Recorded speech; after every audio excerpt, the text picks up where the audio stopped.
What is going on, ladies and gentlemen? Welcome back to another edition of the Jace for Days podcast. I'm Josh. He's Josh. We got Jace Jumpers, Jaron Jackson Jr.'s, John Morant's, Joe Johnson's, Ja Rast, of course. We've got Jace. We got him for Days. Josh, how you doing? Happy net rankings release day. Always As an always. interesting experiment to see just how bizarre things can get at the beginning. Of course, it always straightens itself out by the end. Didn't think this one was too wild, though. Shout out to Sam Houston State getting that top 10 net ranking. But other than that, seemed at least pretty close and not as bad as I remember past years when the rankings come out for the first time. Yeah. The top three schools in the net rankings are in the top five of the AP poll. So, I mean, right, there are some weird ones like there always are, but every year the first one seems to get a little bit better, even if you aren't entirely sure how the algorithm at any point ever has Sam Houston State at number 7. But, yeah, I mean, it's, it gets to the end of the season and seems to be in a pretty accurate spot. So as a result, these rankings are fun to look at and laugh at in a lot of cases, because they don't ultimately seem to have that big of an impact on where teams end up at the end of the season. Winners and losers: Gonzaga, Baylor, Indiana falls to Rutgers. We'll get to all of it in the pod today, but we'll start with winners and losers like we do on most Mondays. Josh, who's your winner? I went with Maryland. Shout out to the Terrapins. Yeah. 8-0 against I mean, it's not like they have the best schedule in the country, but there are multiple quality wins in there. It's not like they've just won 8 games they're automatically supposed to win. And now, yes, okay, so they got a 25-point win over Louisville, which means very, very little, and even less now that, Louisville is right there near the bottom of the net ranking. So that, I mean, it's an ACC win, but I don't even know if you can count that as an ACC win the way things are going for Louisville. More importantly was the 71-66 win over Illinois, in which Demir Young had 24 points. Maryland won the 3-point line. They won the free throw line. That's a pretty good way to win basketball games against high-quality teams, is to control those two areas. We kind of joked at the end of the last podcast, it's almost like Kevin Willard is a really good basketball coach, and this roster had some talent on it. I didn't expect them to be this good this early, but you got your best test of the season so far against an Illinois team we both picked to win the conference, and they came away with a win. Got really good guard production, which is always important. And I also wanted to put them as a winner here because right after this, you're playing at Wisconsin, you're playing Tennessee, and you're playing UCLA.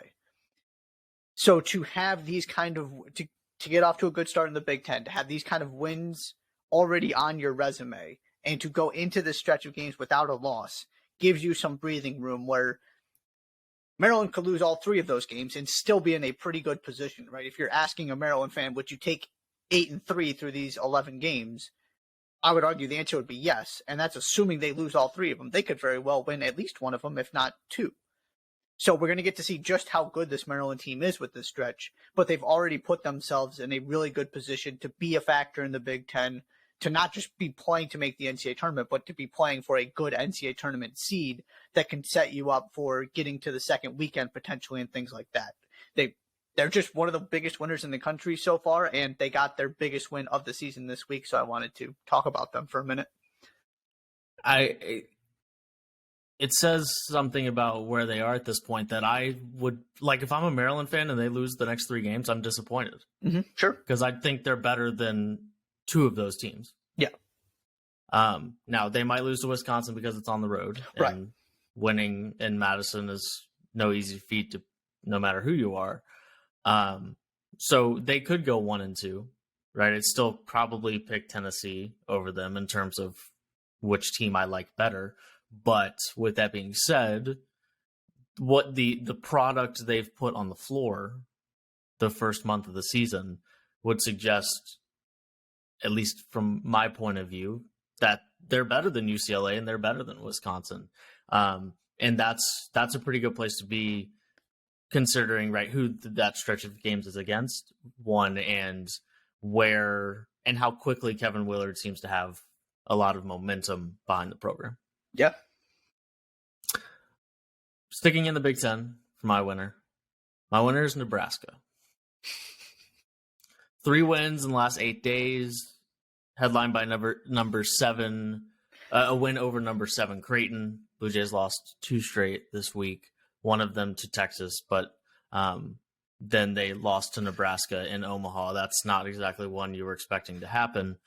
They beat 2 bad high major teams in Florida State and Boston College, but those are also 2 teams struggling with not having the complete form of their rosters. I think those are 2 teams that will beat teams in conference play that you're like, really? That team got a loss to Florida State and Boston College? I think those are teams that are, even though specifically Florida State has been pretty darn bad so far. I mean, look what they gave Virginia all they could handle.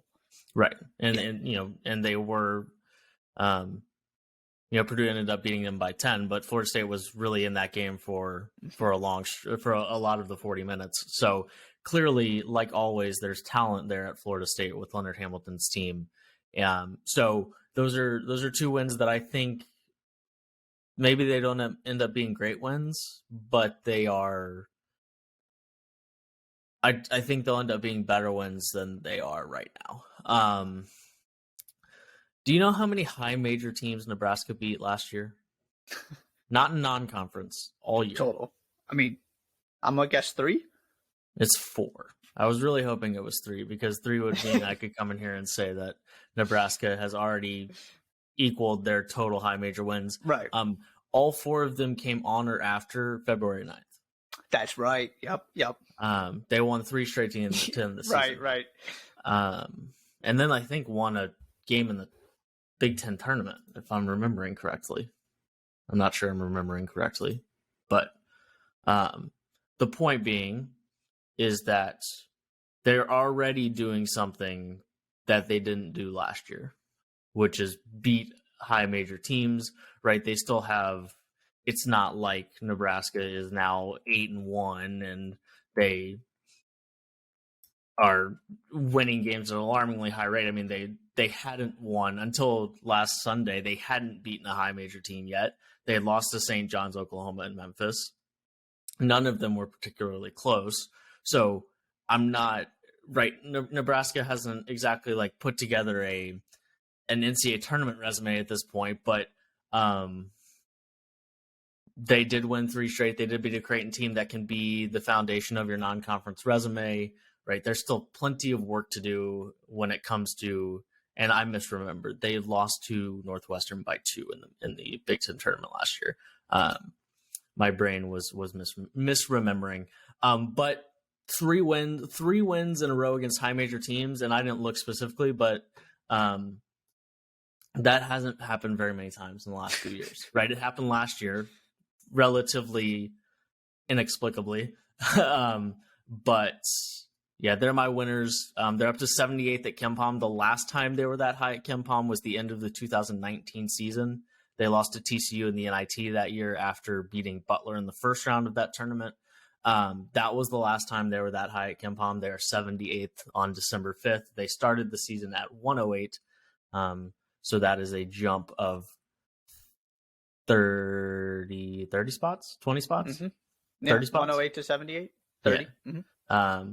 So they're my winner here. The schedule gets tough quick. Poor Nebraska. They get both Indiana and Purdue in their 2 December games, and then you follow that up with Kansas State. So if you're grouping the 4 games together, it's Creighton, Indiana, Purdue, and Kansas State in 13 days.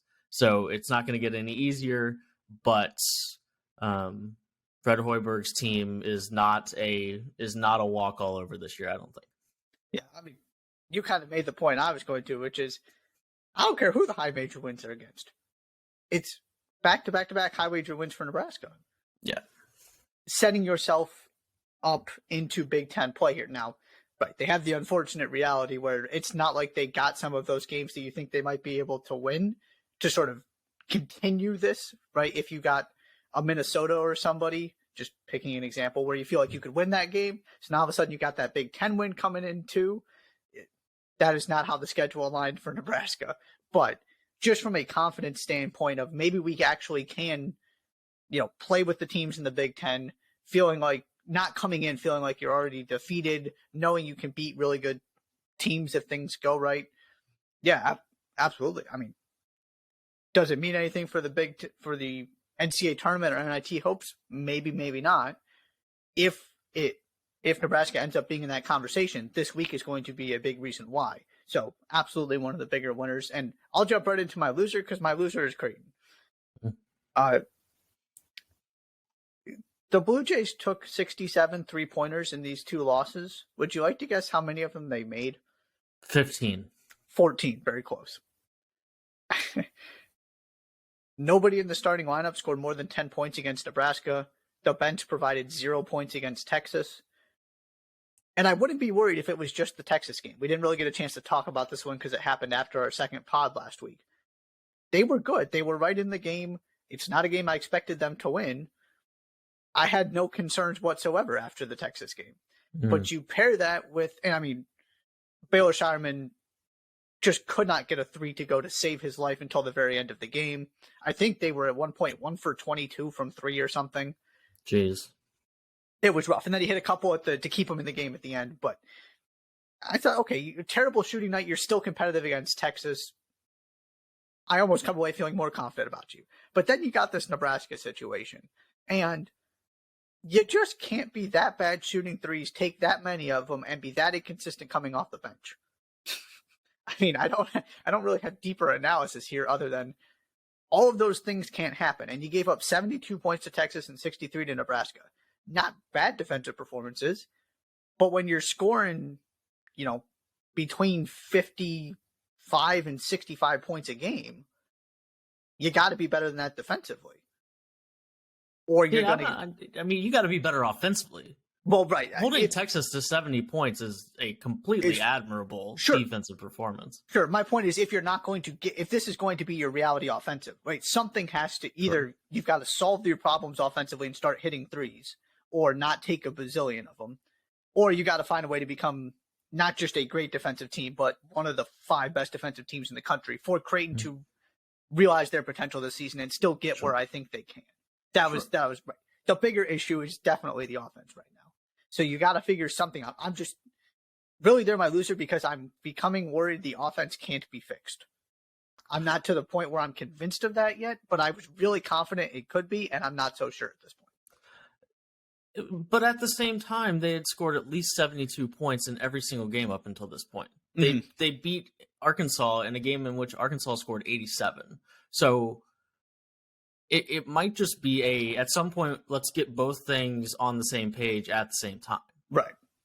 And they scored 79 against Arizona, but they let Arizona score 81. And then you have the week of bad performance. The defense, I thought, was just fine. Yeah. I mean, definitely. But it came in a week and in 4 days in particular where they couldn't hit the broadside of the barn to throw the basketball into the ocean. And what you get is 2 losses. So for the most part, agree that you either need to get elite defensively against good teams, or I guess competent teams. I'm not sure Nebraska is a good team. They might be competent this year though.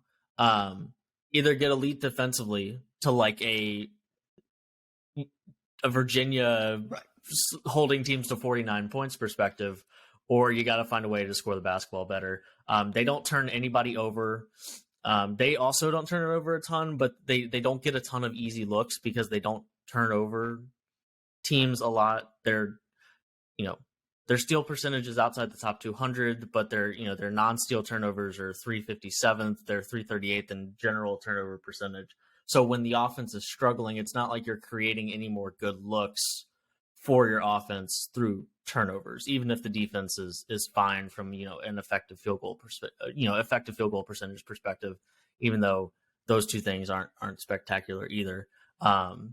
They just seem to not be quite as good on either end of the floor as I was expecting them to be, which I think is maybe just the biggest takeaway, right? Is that yes. the offense has been, for the first 3 weeks of the season, the offense was fine and the defense was fine, and then it kind of moved a little further away from fine on both ends of the floor, and then you get this 3-game losing streak. Yeah, that's really where sort of I come down on this. Is I had him in my Final Four. I picked him to win the Big East without hesitation. I'm just not exactly sure what is winning Creighton games against the very best teams in the country. They're going to win a bunch of games because they're just better than most teams and they're better defensively than most teams. But when you go play Texas, when you go play Arizona, what is winning you that game? That's the part I'm not. And so part of this is resume. Part of this is just I don't feel as good about Creighton's ceiling as I did a week ago. Sure. My loser is North Carolina. And my loser is North Carolina for this is really just they didn't have a great week, obviously. And they've had a completely disastrous last 10, 12 days or so. I'm just going to read what I've got and let you respond. They're 5-4. They've now lost 4 straight. Armando Bacot is dealing with some sort of shoulder injury that he sustained in the Indiana game that kept him out of the loss to Virginia Tech. That is at least worthy of noting. They received exactly 1 vote in the AP poll this week. This is the AP number 1 team less than a month after the season has started. They received 1 AP vote. And to be honest with you, whoever that vote belongs to, you're wrong and you need to pay closer attention. And to go even further, they wouldn't make the 68-team field if the NCAA tournament started tomorrow. No. Their best win is over Portland because it was semi-away. Yeah, from a KenPom perspective, it's James Madison, but they haven't beaten a team inside the top 80 of KenPom as of this morning. They're 0-4 already against Quad 1. They're outside the top 300 in three-point field goal percentage. They have a rebounding margin of 1.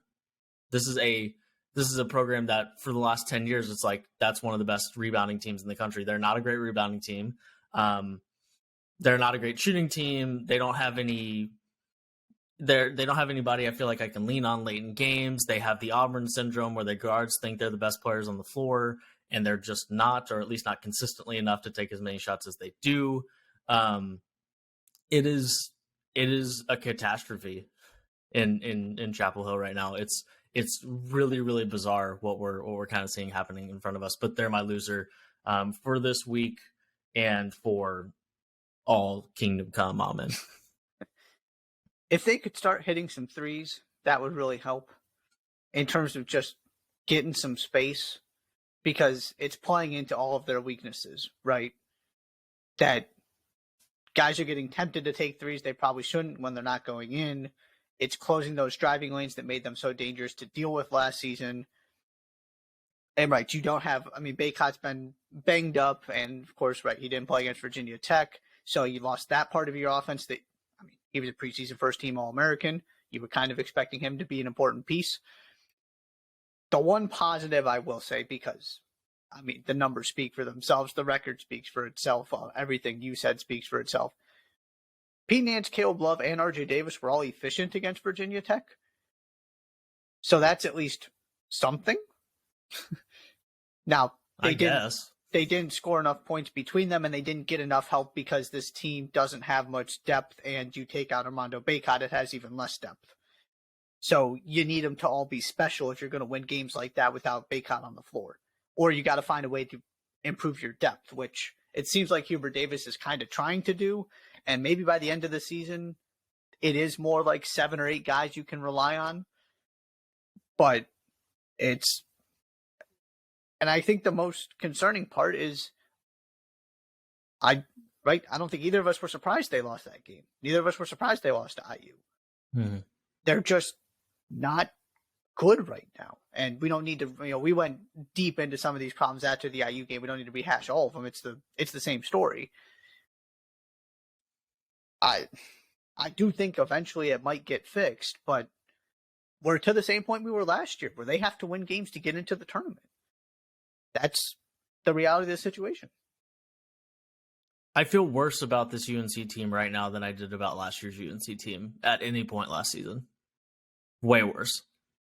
I'm not sure I'm quite there yet, but that's interesting. And the reason is because like those guards have no filters when it comes to their shot selection. I mean, the entire season we're going to be talking, even in their biggest, in their highs this season, I still think I'm going to think that those guards think they're better than they are. And if the first 9 games of the season are any indication, like Armando Bacot is not going to finish as the first or second most field goal attempts on this team, and that's crazy. And it's not even going to be. He might not even finish third. And like if that happens, then Hubert Davis has been a colossal failure as a coach this year, because Armando Bacot is the best player on that team. Like, I mean, look at Purdue. Purdue's got plenty of good basketball players on their team. Now, granted, they don't have the guards that North Carolina has. I'm not trying to compare Fletcher Loyer and Braden Smith to Caleb Love and RJ Davis, but Armando Bacot should touch the ball literally, like when he comes back. And I know he wasn't in. I mean, he's been injured, but like this has been an issue all season that he's taken like a fourth of the shots that Caleb Love has taken. That's crazy.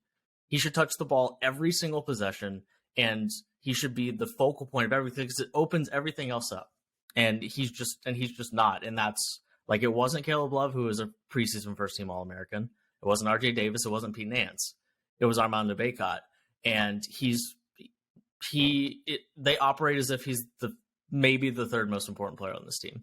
That's the scariest thing for me, because it didn't matter how good Jabari Smith was or how good Walker Kessler was last year at Auburn. Those guards managed to make things more stressful than they needed to be the entire season. And like, hopefully they find some efficiency like they did at the end of last season. Like, hopefully, but if they don't, I'm not ready. Like, if the efficiency doesn't get better, I'm not sure Carolina's making the tournament. I'm just not. Yeah. Oh, I'm right with you. I guess my question is, what about that was different than last season? They got to the Final Four because the guards got really efficient and became the best players on the floor, right? I know Bacot was double-double after double-double, but I never felt like he was a focal point of that offense. And I disagree with that last year, too. Right. All I'm saying is that we can't depend on those highly inefficient guards to be efficient. Right. If it happens. And they've both been horrible this year. They've both been way worse than they were last year. At any point, I would argue. That is a valid point. Yeah. And so I guess my optimism is I don't think it can get much worse, so it might get better. But that doesn't make them a national title contender for me. That has the same energy as this NBA draft prospect is athletic, but I can't tell you anything else good about him. Sure. Yeah. Oh, I'm right there with you. I mean, I read off the field goal attempt discrepancies. It's a major issue, and if they want to be anything close to what people thought they were going to be, they need to fix that. Absolutely.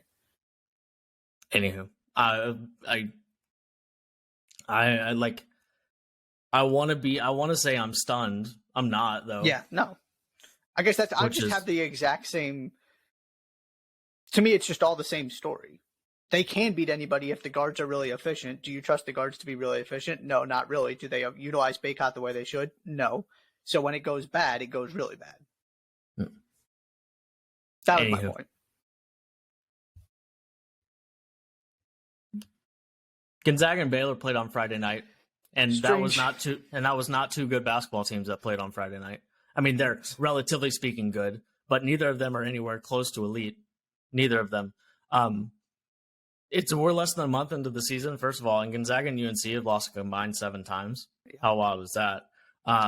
But to kind of bridge the two conversations, Baylor beat Gonzaga 64-63 on Friday night. We don't need any more basketball games in the Pentagon in Sioux Falls. We really don't. Like I understand that Amazon, like it was a weird, or sorry, not Amazon, Peacock, like it was a weird like event in and of itself, but like I don't need the Pentagon, which is a glorified high school basketball arena with no history, hosting a like I don't need any more big basketball games here. Like why? Like, and as a result, there was bad basketball, so the environment was like it wasn't any good, right? I mean, at the very least, if one of these games, if this game is in Spokane or Waco, even if the play is bad, the fact that the game is close creates a cool environment. I didn't feel like anybody was all that excited in the building. I just don't get it. So we can get into the game, but with all due respect to the Pentagon and Sioux Falls, I just don't need any more basketball games there. It had strange vibes. Yeah. I guess it's good that, about 8 minutes into this game, you turned to me and said, yeah, I'm not feeling so good about our Gonzaga prediction. It did sort of turn around a little bit. Baylor jumped out to a lead. Then Gonzaga clawed their way back in, took control of the game for a while, and then Baylor made a late run to ultimately steal it. So at least, Gonzaga played competitively to the final possession, because it looked like for a minute they were about to get run out of the building. Not that playing with Baylor at this moment in time alleviates all of the concerns we now both have about Gonzaga in our prediction. But there didn't seem like there was that much between these two teams. So I really only have two big takeaways here that I'll just throw out and then you can respond. One, Baylor was much, much, much, much better defensively. Now, it's one of those, there's only one way you can go after how bad they've been defensively. But they really took Drew Timme out of this game. And that's got to count for something. Now, most of their issues, as we've documented, have been on the perimeter, because Flo Thamba is the kind of guy that can guard Drew Timme, and you feel pretty good about it. But still, what they did to Drew Timme is worth recognizing. And on the flip side of that, from the Gonzaga perspective, this kind of goes to your no other NBA player there. Julian Strother's going to get drafted. Or at least you said no other lottery guy, first-round pick. I don't remember what terminology you used. All elite college basketball teams have a lottery pick. Almost all of them. Right. And this Gonzaga team doesn't. The other thing this Gonzaga team doesn't appear to have that I thought was going to be Julian Strother is a second guy who can carry the offense on any given night. Right. Drew Timme is clearly going to be your best player. Drew Timme was your best player when Jalen Suggs and Corey Kispert were there. But Corey Kispert could go score 28 points and knock down 5 threes and get to the foul line 8 times in a game. And Jalen Suggs could just control a game from the point guard position because nobody could stay in front of him, and what he could do defensively, all of that kind of stuff. Suggs was the most important player on that team. Sure. And that's the difference. And Andrew Nembhard was the most important player on that team last year. Drew Timme is both the best and the most important player this year. Right. I really thought that was going to be Strother, where, you just can't ask a guy to go give you 20 and 8 every single night, no matter how good they are. That's just not a formula for success, because sometimes they're going to get in foul trouble if they're big. Sometimes if they're a perimeter player, they're going to shoot the ball poorly. Sometimes they're just not going to have a good game. So you need somebody else who can, if Timme ends with 13, who can go get you 25. I thought that was going to be Strother, and so far it hasn't been. And so that player doesn't exist on this roster. That was the other thing I sort of was thinking about reflecting on this game is, it's great they kept themselves in it defensively, and Baylor's offense is also a work in progress. But, right, even on the Baylor side, it could be Flagler, it could be George, it could be LJ Cryer. Mason Love was good in this game. Right. You don't need any of those guys to be special every single night because you have multiple options. This Gonzaga team, at least at this point, doesn't even have that second option of whether it's scoring 25, whether it's, stuffing the stat sheet the way Jalen Suggs could with 16, 8, and 7 or something like that. Somebody else you go, well, that was just the best player on the floor that night. He made up for Drew Timme not having a great game. I don't know who that player is. Yeah. Drew Timme failed to score in double figures for just the 5th time since March 3rd of 2020. That's pushing 3 years ago. The thing that like I'm officially out on Gonzaga completely. I don't care what they do the rest of the season until someone with the ball in their hands is better. Like in specific, like to start, they were up by 7 with 1:38 left in this game. Baylor goes on an 8-0 run to win the basketball game. In that 98 seconds, they only were able to get 2 field goal attempts. Gonzaga in 100 seconds. They committed 2 turnovers, gave up an offensive rebound. Nolan Hickman was 0 of 8 from the field with 0 points, 3 turnovers. He did have 8 assists, but Hunter Salas still could only get on the floor for 7 minutes. That's all you need to know about how poor Gonzaga's point guard play is. It might be the poorest point guard play of Mark Few's tenure at Gonzaga. It's certainly the poorest, like since like Gonzaga was Gonzaga. Since Pargo, right? Right. What was Pargo's first name? Was it Jeremy? Was it Jeremy Pargo? Is that right? I don't think that's right. There were multiple J Pargos, and I always get them confused. Right. But yeah, the 15 years, yeah. At least, right? And Mark Few has been there, I think, since 2000, something like that. Something like that. Like I don't like, and I'm incredibly consistent about this, about not believing in college basketball teams when it comes to their elite status if they don't have good guard play. And right now, they don't have good guard play, right? Nobody has shown anything to suggest they could be that guy. If they have a reliable guard who makes the right decision more times than not, they win this basketball game, because you should never lose a basketball game that you're up by 7 with 98 seconds left. Right. That's the thing that is, I don't think we overlooked it. Like, we talked about Nolan Hickman needing to take a step forward. I didn't think it could go as poorly at the point guard position as it has gone. And it is, I mean, really, it's a testament to how long Mark Few has had really good point guards and how good those point guards have been. I mean, we went from, the Pargos to Nigel Williams-Goss to, I mean, you sprinkle in John Stockton's kid at one point, who has John Stockton's blood and, coursing through his veins. So, he's quality point guard just because he's living and breathing. And then you go to, right, you had Jalen Suggs, you had Andrew Nembhard. It is, and like Hickman and Salas, like, they're probably not that bad. It's just compared to how good the point guard play has been for the last, decade or so, that it is such a glaring hole on this basketball team. And that, along with Baylor, like these are two teams that have glaring holes that I just thought were going to be addressed to a much further extent than they have been through the first month of the season. Yeah, I don't regret the way I felt about either of them. The only thing I regret a little bit is the NBA talent aspect of this, slightly for Gonzaga.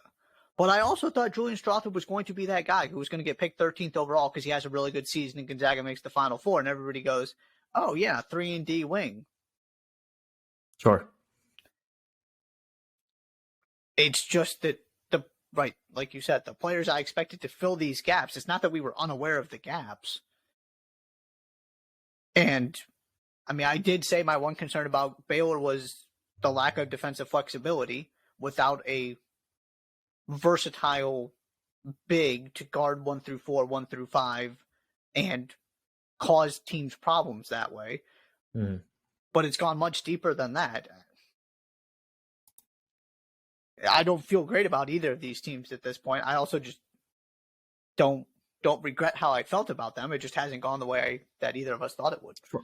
No, I mean, and the two can coexist. Yeah, exactly. You feel like you came to a logical conclusion while also being wrong about that logical conclusion, right?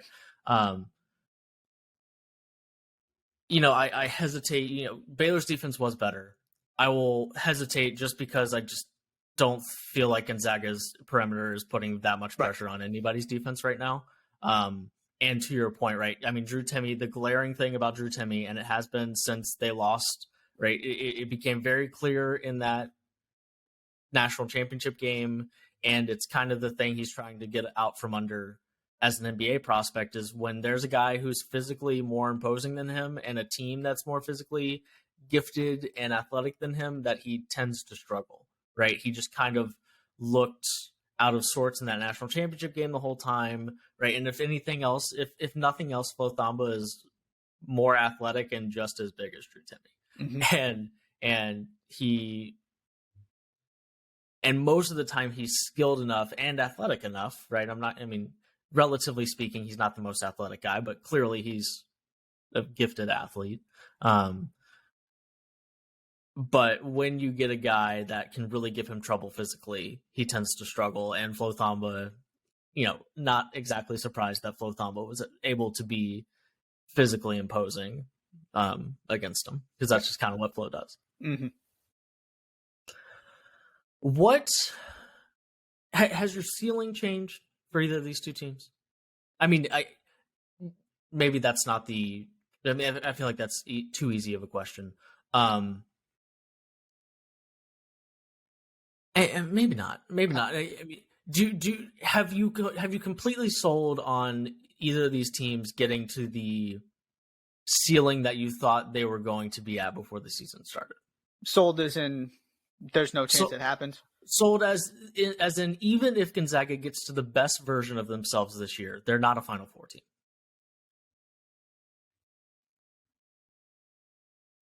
Baylor, absolutely not. I still believe in Baylor's ceiling. Sure. Especially because there is an important piece that hasn't taken the floor yet that may become a major factor, maybe not, depending on how it all plays out and how he recovers from his injury. But sure, I'm not giving up on Baylor.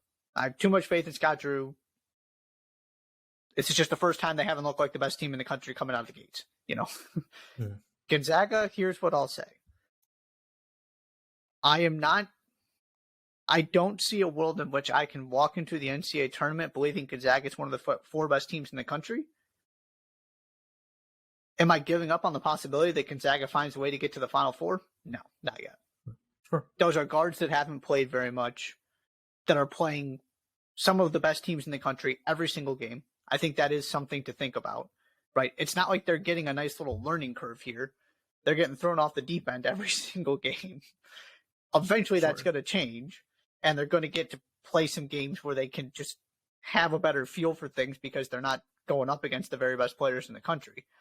So maybe that gets some confidence, so just some time to figure things out, that when they come back out of WCC play, they're a different team. Nolan Hickman looks like a different player. And all of a sudden, you look something closer to what I thought they were going to be. I think those holes are real, and I don't think they can be filled the way I thought. But I'm not going to bet against Mark Few finding a way to get to the Final Four in a year where maybe people aren't expecting it. That's what I would say. I just find it hard to believe that, like, the step that the backcourt is going to have to take for me to actually believe in their Final Four abilities is so massive that, like, if they do it, fantastic, and I will happily pick them to go to the Final Four if they do. That's just a super, super big jump, and this is one of those times where them playing in the WCC makes me hesitant about anything I see from them. And maybe it just gets to the point where they're so good every single game that you have to at least take some stock into it. But it'll certainly just, if nothing else, it'll be a question mark regardless of how good the backcourt is in WCC play. Yeah, it's something I want to reevaluate heading into the tournament, where I'm not closing the door on the possibility I feel differently, but an awful lot has to change for my opinion to change, just like you said. For sure. All right, before we get out of here, let's talk about us looking smart. Indiana went into the building that top 10 teams go to die and lost to Rutgers 63-48. I want to give Indiana at least the due diligence of there was no Jalen Hood-Schifino in this game.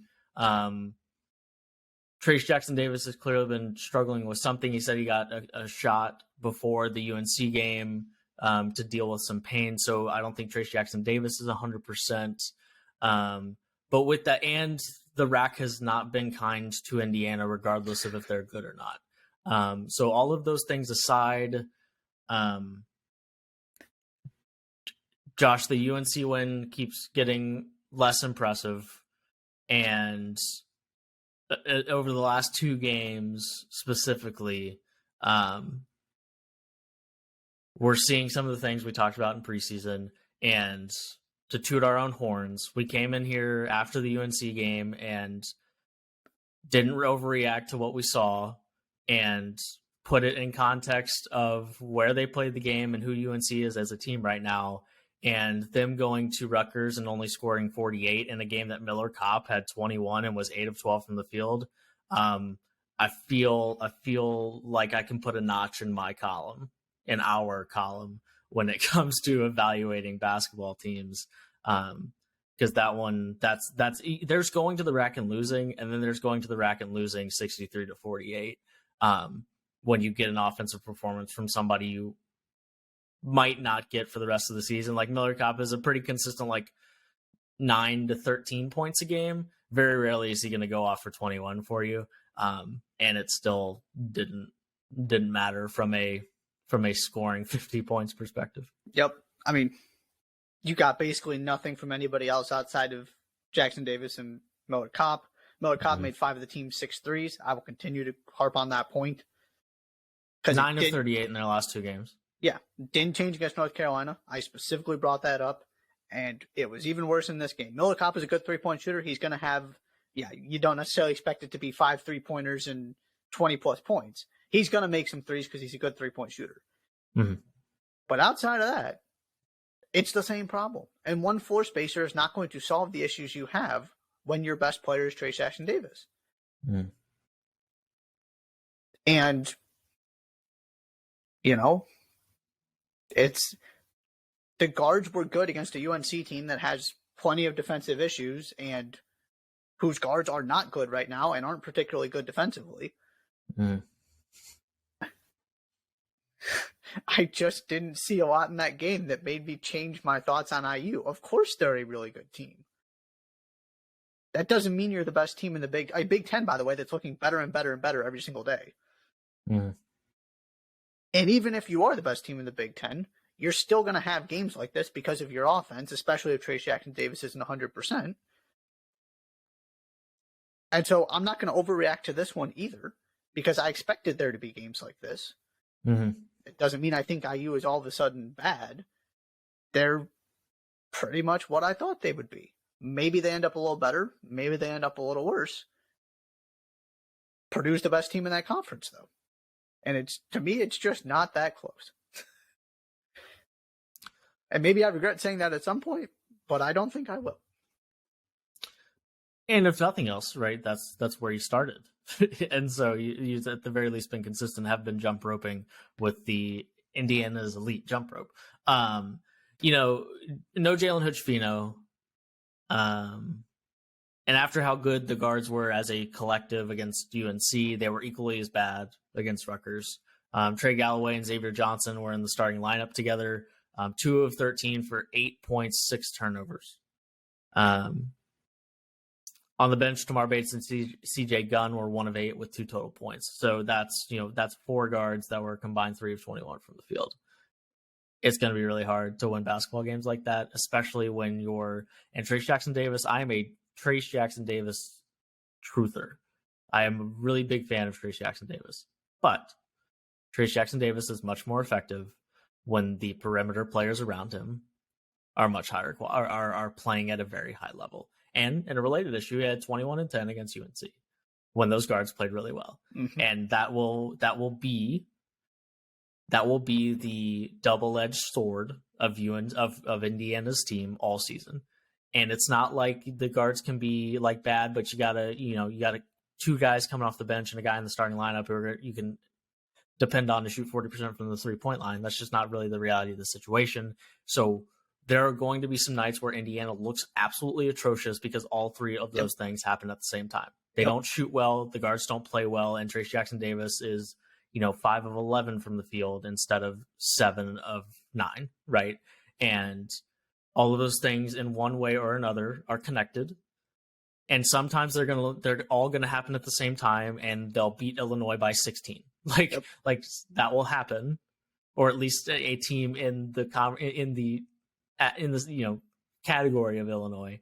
And then there will be sometimes that everything they do offensively looks painstakingly difficult, and like they couldn't get to 55 points if the entire world's demise depended on it. And that's just kind of what's going to happen. And to your point, Indiana's looked really good at times. They've looked really good against mid-major opponents. They looked pretty solid against UNC, right? I'm not trying to belittle that game. They looked good against UNC. But you can continue to have a conversation about what that actually means, looking good against UNC, and recognizing that these games, no matter how high in the AP poll Indiana gets, no matter how many games they win in the Big Ten, that this is something they will be susceptible to all season long. Particularly on the road. They very well may run the table at home, or at least come close. That place is raucous. Yes, dude. And especially because the general public and IU fans are even higher on this team than we are, and some media members are, right? We weren't alone in saying, let's hold on about this IU thing. Mm-hmm. So there's that part of it, too, that, right, the people going into Assembly Hall believe they are cheering for, the best Indiana. Well, it probably will still end up being the best Indiana team since that Cody Zeller team. But there is a huge expectation which gets you even that more excited. They're going to be incredibly difficult to beat at home because of the defensive foundation they have. They're also going to be susceptible to laying some stinkers on the road because, generally speaking, this IU team has been pretty good at home and pretty bad on the road. And I don't expect that it's going to elevate where I expect them to win multiple road games in the Big Ten. I don't think they're going 500 in conference play or something like that. But I do think that part of this gets overlooked sometimes, that teams are going to look really good at home most of the time, and they're going to struggle on the road most of the time. And IU is a perfect example of that. And so the question is, can you win enough road games, especially a team that is prone to dramatic ups and downs? Can you win enough games on the road to keep yourself in a Big Ten title conversation against a team like Purdue, who is one of the more level-headed programs in the country, I would argue, where they're incredibly difficult to beat at Mackey because Mackey's a great environment, but also they show up on the road too. Mm-hmm. So that's the other part of this. I'm not going to go too hard after IU, right? Hood Schifino didn't play. They were on the road against a good Big Ten team that should make the NCAA tournament, and they lost. It happens. I'm also not going to go freak out when they beat a team that's now unranked with clear issues at home like they should. I think that's fair. You got anything else? Couple other things I wanted to mention. Michigan, I almost made them my loser, but I thought that was a little harsh. They came close against Virginia. They came close against Kentucky, kept Oscar Tshiebwe in check, but ultimately come up short in London. That was a much more balanced Kentucky performance, so I wanted to mention that in terms of monitoring Kentucky's approach to offense and what it might mean. That was not heavy Tshiebwe. Now, part of that was Tshiebwe was not particularly effective in that game, but you got some. Casey Wallace was really good again. You got a better balance and shot distribution in that game for Kentucky. And then I also wanted to do a Pac-12 check-in. Arizona, we didn't really talk about this, but got smoked by Utah. That is the thing that occurred. Now, they bounced back with a win against Cal. They might just be, the 8th or 13th best team in the country, not the 4th. And that's okay. Arizona State continues to win basketball games against at least decent teams. How long it lasts, I'm still not entirely convinced, but they're picking up wins. And congratulations, Oregon State already has a conference win and nearly beat USC. How about that? Oregon State, best team in the state of Oregon. That might have been a little disrespectful to Oregon. Maybe just a little bit. Yeah. I will keep it a buck with you. I didn't watch a single second of the Kentucky Michigan game. I watched the end. Not a single second of it. So I will take your word for it. But hey, the Pac-12 still kicking. Jimmy V Classic this week, Illinois and Texas on Tuesday night. You get Tarleton at Baylor. All I'm saying is that Tarleton has given some teams some trouble. That's all I'm saying. Not actually worried about Baylor against Tarleton. Duke and Iowa in the Jimmy V Classic as well. Maryland at Wisconsin, as we talked about, in winners and losers. UConn is at Florida. Florida, 6-3, they're fine. Of course, year one for Todd Golden. But going to Gainesville is never an easy proposition, and UConn is now a top 5 team in the country. So that one is at least on the radar. Number 20, Iowa State. Shouts to TJ Othelberger. 7-1, once again inside the top 25. They play Iowa on Thursday. Not a ton of tippity top games this week. Alabama and Houston play on Saturday. That's the probably the best game, along with Arizona and Indiana. They play as well. But got some conference games this week, so that's always fun. But and then the week is going to end with Maryland and Tennessee, and that'll be a good one. But that's kind of the week in terms of highlighting the biggest games, at least the games that jump off the page when you're scrolling through the schedule. Anything else, Josh? I think that's about it. Did Croatia win? Yes. We've been recording this pod. Did Japan get any of the PKs into the back of the net? 1. Man, that's tough. It was done after 3? Yeah? 4, I think. After 4? Officially after Croatia 4? missed Okay. 1. Croatia missed 1. Yeah. Gotcha. Well, Croatia, on their way to the quarterfinals of the World Cup. Quite an eventful World Cup for the Japanese. Quite an eventful one. But always, of course, enjoying the World Cup. That's all we got for you. Please subscribe to the Jays for Days podcast on Apple Podcasts, Spotify, and Google Podcasts. Follow us on Twitter at Jays for Days Pod, TikTok, YouTube, all of those fun things. And we'll be back at the end of the week. Thank you so much for listening to this edition of the Jays for Days podcast. I'm Josh, and he is Josh. And we will see you later.